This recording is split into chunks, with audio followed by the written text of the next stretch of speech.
Can you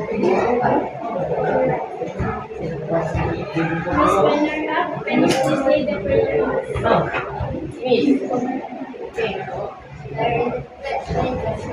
Yes, we are ready to pray, Gina. Our Father, who art in heaven, hallowed be your name, your kingdom come, thy will be done, on earth as it is in heaven. Give us this day our daily bread, and forgive us our sins, as we forgive those who sin against us. Do not bring us to the test, but deliver us from evil. Amen. Father, Son, and Holy Spirit. Amen. Once again, good afternoon, class. Good afternoon, Miss Janice and Ma'am Hagan. It's nice to see you this afternoon. Before we visit, please pick up the pieces of paper. That's it. And arrange your chairs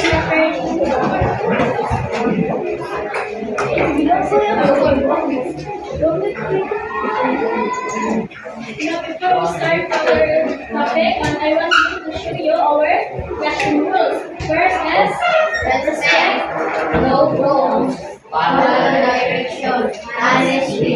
So you already know what is our classroom rules naman, no? So now we present our lesson objectives. First is at the end of the 60 minutes, at least 85% of the students will be able to first please read Jocon's number 1. Understanding the basics of web browsing and how to use the browsing to locate information. Number 2, Santiago. The role of skills in using browsing research. Number 3, Erika. Demonstrate critical thinking and media literacy skills when evaluating online information. Okay, now,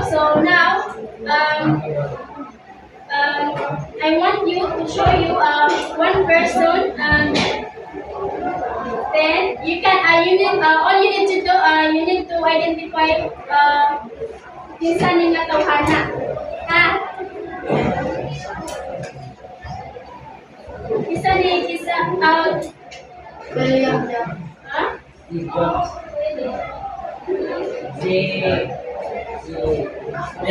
Isa mo na. Just next to yung nose. Ito ang gipakunin niyo si Sir. Ha? Raise your hand if you want to answer. Sir name is Jimenez?